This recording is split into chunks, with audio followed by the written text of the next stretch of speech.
नमस्कार। रिपोर्ट राजस्थान में आप सभी का स्वागत है। आपके साथ मैं हूं कुलदीप। बुलेटिन की शुरुआत करते हैं बड़ी खबरों के साथ। भारत पाकिस्तान सीमा से सटे बीकानेर के खाजूवाला में सीमा सुरक्षा बल यानी बीएसएफ ने एक बड़ी कार्रवाई को अंजाम दिया है। बीएसएफ की इंटेलिजेंस ब्रांच और स्थानीय पुलिस ने एक संयुक्त सर्च अभियान चलाकर 1 किलो 665 किलोग्राम हीरोइन बरामद की है, जिसकी अंतर्राष्ट्रीय बाजार में अनुमानित कीमत तकरीबन 8.5 करोड़ रुपए है। बीएसएफ की इंटेलिजेंस ब्रांच को खुफिया सूचना मिली थी कि पाकिस्तान की तरफ से भारतीय क्षेत्र में मादक पदार्थ की तस्करी की योजना बनाई जा रही है। इसी सूचना के आधार पर बीएसएफ और खाजूवाला पुलिस ने मिलकर 21 बीड़ी के इलाके में एक विशेष तलाशी अभियान चलाया, जहां पर अभियान में तस्करों के मंसूबों को नाकाम करते हुए हीरोइन की यह बड़ी खेप जब्त की है। उधर रामदेवरा यात्रा पर निकले 2 बाइक सवार श्रद्धालु सांचौर के रणोदर सरहद क्षेत्र में अचानक दर्दनाक हादसे का शिकार हो गए। जानकारी के मुताबिक गुजरात जा रही एक निजी बस ने तेज रफ्तार में बाइक को टक्कर मार दी। टक्कर इतनी जबरदस्त थी कि बाइक सवार गुजरात निवासी संदीप और रणदीप की मौके पर मौत हो गई। हादसे के तुरंत बाद बस में आग लग गई और जिसमें मौके पर अफरा तफरी मच गई। गनीमत रही कि बस में सवार सभी यात्री समय रहते सुरक्षित बाहर निकल गए और किसी को चोट नहीं आई। सूचना मिलते ही चितलवाना पुलिस और सांचौर से दमकल की टीम मौके पर पहुंची और आग पर काबू पाया। हादसे के बाद कुछ समय के लिए हाईवे पर यातायात बाधित रहा। स्वतंत्रता दिवस के पूर्व हर घर तिरंगा अभियान के तहत सीमा सुरक्षा बल यानी बीएसएफ ने जैसलमेर में भव्य तिरंगा यात्रा का आयोजन किया है। यात्रा का शुभारंभ बीएसएफ सेक्टर हेडक्वार्टर्स नॉर्थ से शुरू हुआ, जो बीएसएफ डीआईजी योगेंद्र सिंह राठौड़ ने हरी झंडी दिखाकर रवाना किया।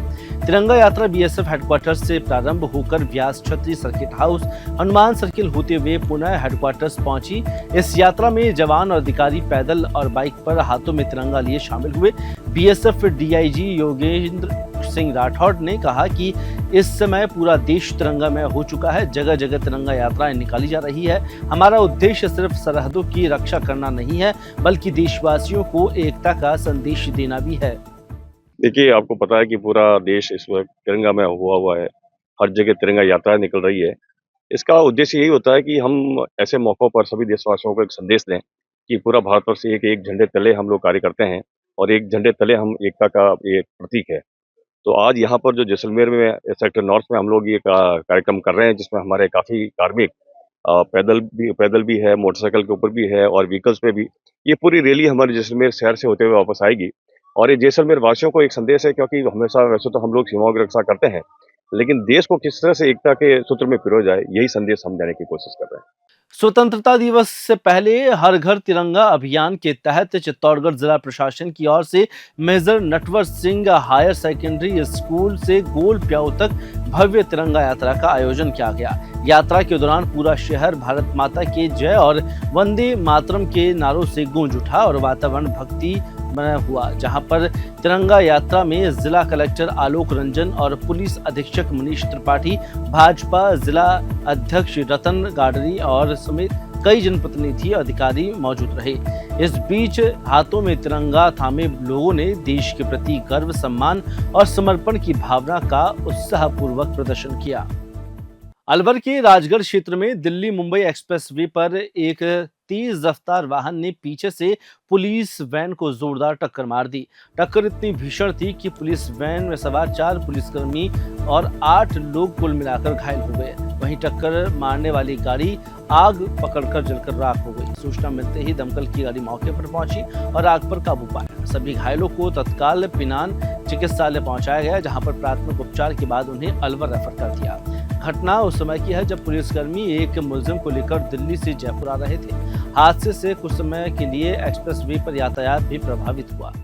कोटपुतली जिले के एसपी देवेंद्र बिश्नोई ने बानसूर क्षेत्र का दौरा किया और साथ ही हरसोरा बानसूर थानों का निरीक्षण भी किया। बानसूर थाने में पहुंचकर थाना प्रभारी सुरेंद्र मलिक ने उन्हें गुलदस्ता भेंट कर स्वागत किया। उल्लेखनीय है कि यह पिछले 10 दिनों में एसपी बिश्नोई का दूसरा बानसूर दौरा है। निरीक्षण के दौरान एसपी ने लंबित पेंडेंसी फाइलों की समीक्षा की और उन्हें शीघ्र निस्तारित करने के निर्देश दिए। उन्होंने थाना रिकॉर्ड, साफ सफाई, स्टाफ की कार्यप्रणाली और आमजन से संबंधित शिकायतों के समाधान की स्थिति की समीक्षा की। एसपी बिश्नोई ने पुलिसकर्मियों को कानून व्यवस्था बनाए रखने और जन शिकायतों के प्रति सजग रहने के निर्देश दिए हैं। ज्वाइन करने के बाद एक जो इलाके में विजिट है वो मैंने लगभग पूरा इलाका देखा, थाने की पोजीशन कहाँ पर है, कंटिन्यूटी क्या है, सड़कें कैसी हैं, टोपोग्राफी कैसी है, क्राइम पैटर्न क्या है, और जो जवान वहाँ काम कर रहे हैं उनसे संवाद करना और उनकी कोई समस्या है तो उसको जानकारी में लेना और समस्याओं को दूर करना। सोरा जैसे आपको बताया, अभी कोई हेबियस कॉर्पस लगी हुई है जिसमें माननीय उच्च न्यायालय के निर्देश के मुताबिक वहाँ थाने में जाके बैठ के उस पत्रावली पर विचार विमर्श करके क्या क्या उसमें सॉल्यूशन हो सकते हैं उनके बारे में पूरी टीम के साथ विचार विमर्श किया है और उम्मीद है जल्दी बेहतर अच्छे रिजल्ट आएंगे। तो यहाँ पर भी दूसरी विजिट मेरी रही है क्योंकि इम्पोर्टेंट कस्बा है, मानसूर कस्बा इम्पोर्टेंट है यहाँ। बांसवाड़ा की मधुबन कॉलोनी में किराएदारों के आपसी झगड़े में हिंसक मोड़ ले लिया। विवाद को लेकर शांत कराने पहुंचे मकान मालिक के दामाद पर चाकू से जानलेवा हमला कर दिया। पीड़ित को गंभीर हालत में महात्मा गांधी चिकित्सालय भर्ती कराया गया। उन्हें माथे और हाथ पर गहरे जख्म आए हैं। प्रत्यक्षदर्शियों का कहना है कि आरोपी हैदर और उसके किराएदार जाकिर के बीच कहासुनी शुरू हुई और हाथापाई तक पहुंच गई। तभी मकान मालिक के दामाद वसीम कुरैशी नीचे आए और झगड़ा शांत कराने की कोशिश की। इसी दौरान आरोपी हैदर ने अचानक चाकू निकालकर वसीम पर हमला कर दिया। झुंझुनू जिले के सिंघाना कस्बे में मुरादपुर में बीती रात नेशनल हाईवे पर एक मिनी बस और सीमेंट से भरे ट्रक के बीच जबरदस्त टक्कर हो गई। इस हादसे में ट्रक चालक घायल हो गया। साथ ही पचेरी की ओर से आ रही स्लीपर बस तेज गति से लहराती हुई चल रही थी। सामने से आ रहे ट्रक में टक्कर से बचने की कोशिश की, लेकिन अचानक बीच सड़क पर एक आवारा पशु दिखा जिसके चलते अनियंत्रित होकर सीधी मिनी बस से टकरा गई। टक्कर इतनी भीषण थी कि ट्रक सड़क पर पलट गया और उसमें भरे सीमेंट के कट्टे बिखर गए। मिनी बस का अगला हिस्सा पूरी तरह क्षतिग्रस्त हो गया। हादसे के बाद हाईवे पर करीब 1 किलोमीटर लंबा जाम लग गया। उधर नागौर पुलिस अधीक्षक मृदुल कच्छावा के नेतृत्व में नागौर पुलिस ने एक बड़ी साइबर ठगी के मामले का खुलासा किया है। यह मामला सोशल मीडिया के जरिए शुरू हुआ था जिसमें पीड़ित और आरोपी के बीच संपर्क स्थापित हुआ। पुलिस अधीक्षक ने प्रेस वार्ता कर बताया कि आरोपी ने खुद को एक इन्वेस्टमेंट कंपनी से जुड़ा हुआ बताया और पीड़ित को कई फर्जी इन्वेस्टमेंट के जरिए निवेश के लिए प्रेरित किया। बाद में पता चला कि कंपनी फर्जी थी और साथ ही वहां पर क्रिप्टो करेंसी के नाम पर साइबर ठगी में लिप्त थी। पुलिस की ओर से न केवल इस ठगी का भंडाफोड़ किया गया बल्कि आगे की ठगी भी की रकम भी रिकवरी के लिए प्रयास किए जा रहे हैं। अजमेर जिले के किशनगढ़ थाना क्षेत्र में हुई महिला की निर्मम हत्या का पुलिस ने महज कुछ घंटों के अंदर ही राजफाश कर दिया। वारदात को अंजाम देने वाला कोई और नहीं बल्कि मृतका का पति ही निकला। उसने अपने अवैध संबंधों को छुपाने के लिए पत्नी को रास्ते से हटाने के लिए इस हत्या की साजिश रची और लूट की झूठी कहानी गढ़ी।